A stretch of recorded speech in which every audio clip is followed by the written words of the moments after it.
Hey everybody! I'm gonna cut right to the chase. I am very poor. This whole experience has been very sad. There are so many cool things I can't buy. I'm so poor. Yesterday for breakfast, I had rice. And then for dinner, I had rice with salt. I didn't add salt the first time, so I could look forward to dinner. This is strategy. Speaking of which, you have to be very careful what security question you choose to access your bank account. You have to be careful.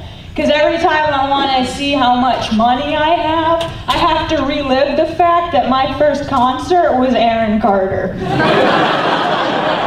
It's like, thanks, Bank of America. We already know I make poor decisions. I have a dog, which is cool. I basically adopted a friend. That was neat. But I'm starting to just like accept compliments on her behalf, and it's starting to make me feel better about myself. Like everyone's like, oh my God, your dog is so cute. I'm like, stop it. Stop it. But I was in a rush to get here today, so when I took her for a walk, I forgot the poop bag. I don't know if that's ever happened to you, but that's terrifying, because you don't want anybody to see you not clean it up, right? And as soon as we stepped outside, some older lady decided to just strike up a relationship with me. She's like, oh, what kind of dog is that? I was like, please, please, right? And at that moment, my dog crouched down and pooped the biggest poop, not like a pile of poop, just the longest poop, like a poop snake. She shut out an anaconda. That's what happened. And she saw that I had like no bag on me, and she just looked at me like I just betrayed her family. Like I thought the only thing I could have done to make that worse is if I just bent down, picked it up, and just put it in my pocket. Like not even put it in my pocket, if I just bent down, picked it up, and just held on to it. Like she's some sort of spaniel mix. She's cute though, right? Cute. I just threw imaginary poo at you.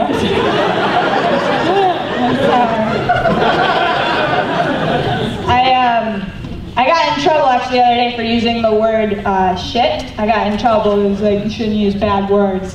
And I got very confused because like I don't really understand the concept of bad words. Like when I was growing up, my parents, they used to curse all the time. They would say, you know, fuck, shit all the time. So like I didn't know they were bad words. Like I knew they weren't words that you should use in front of the queen. Right? But like I didn't think they were like get me detention in school, you know? Like it was really awkward. And I remember, well, I personally think, I don't know if you guys are going to agree with me, but I personally think that the most offensive word in the English language is the word dazzle. There is never an appropriate time to use that word. It's like, hey guys, you want to go out and dazzle? Stop it. Just stop it. You're obnoxious. Get out of my house. But I remember when I was in 6th grade, right, it happened to be 9/11, right? Big day, right? And it was just really awkward, because if you were in school when it happened, like it was a big thing that happened. And I remember my teacher, Mrs. Peterson, had to explain to the entire class what had happened. And I just remember the whole classroom was just like, we were all shocked and everybody didn't know what to do or say. It was very awkward. And I was just in the back and I went, holy fuck! And Mrs. Peterson was like, Lisa, we do not use that language in my classroom. Detention. So, my 9/11 was sad for 2 reasons.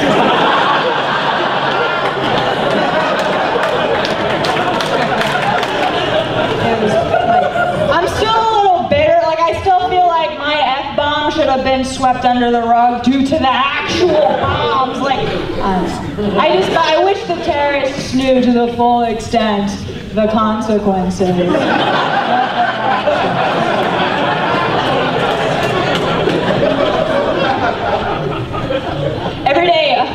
Every day I go to work, I pass by this store, and it's this gigantic store called Jim's Pianos, right? It's a huge store, and they sell Jim's Pianos. Now, I do not understand how this store is still in business.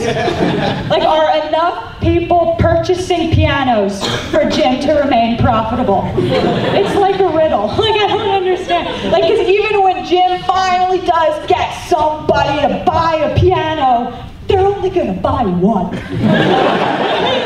You never say, oh wow, that piano really sets off the living room. Do you have a selection for the bedroom? That never happens.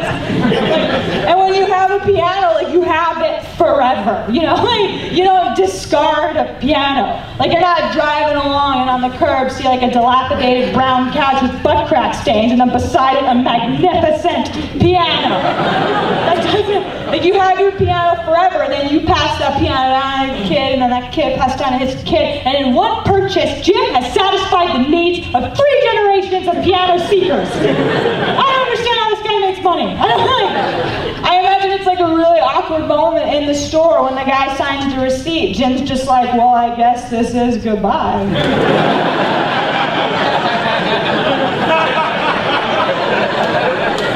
Like, that piano has to send Jim's kids to college. I'm like, a piano must cost $80,000. Like, I don't understand. Like, think of like the pressure he has to put on himself for the sales pitch. Like, it's so funny to me. Like, someone walks in, he's got to pump himself up. He's like, all right, this is just my livelihood. And someone's like, hi, sir, looking for a piano? Yeah, well, you've come to the right place. Why don't you check out this beauty? Put this smack dab in the middle of your living room. It'll mahogany all the attention. Help me! I'm so hungry. And I'm out of rice, for Christ's sake. I was engagement ring shopping with my friend, which was weird because she doesn't have a boyfriend. Like, she just likes rings, I guess. I don't know. Like, it's weird. Like, I'm like really bad at being a girl. Like, I don't understand. Like they just make my hand heavy. Like, I don't understand. Like, I feel like a ring is just like a metal rope, just trying to like suffocate my finger. It's like a weird interrogation. Like, what did you last scratch? That was my impression of a finger. Get on board, guys. But I don't know, a ring, it just seems so impractical. Like, I feel like if anyone ever like proposed to me, like, I'd rather him give me something I could use. Like, I'd rather him get down on one knee and then give me car insurance. So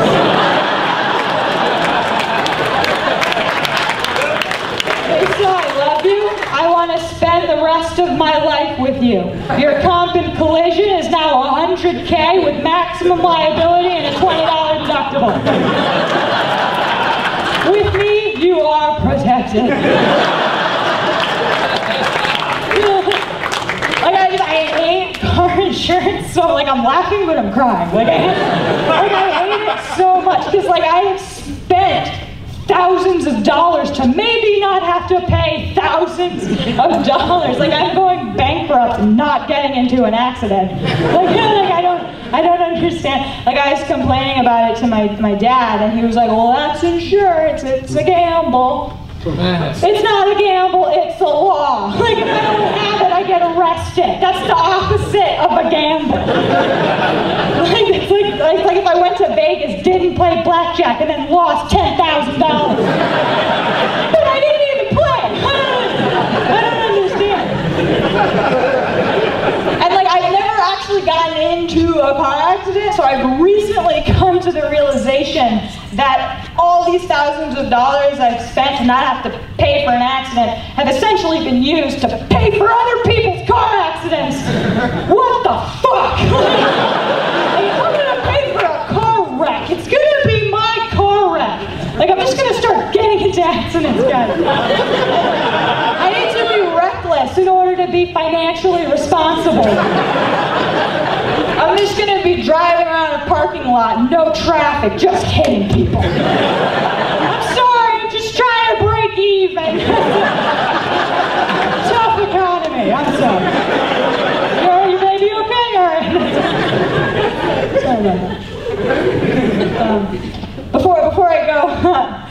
be closing. I wanna share with you the day I learned the definition of a boner.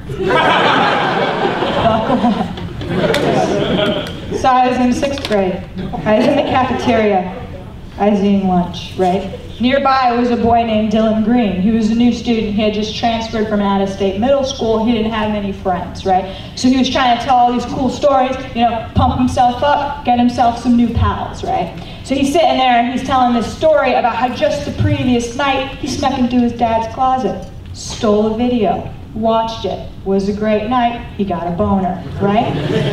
Me being nearby and being the smart lady that I am, I put together the context clues to form the definition of boner to mean something that happens when you're happy, right? Put that in the brain bank for later. Now, fast forward 2 weeks, family game night. Having a great time, right? No one was arguing, no one was crying. It was the best family game night we had ever had. I looked at my mom who was laughing, to my brothers who were high-fiving, and my dad who was telling stories, and I was like, it's time to make a withdrawal from the brain bank. I looked at my mom, we locked eyes, and I said, I totally have a boner!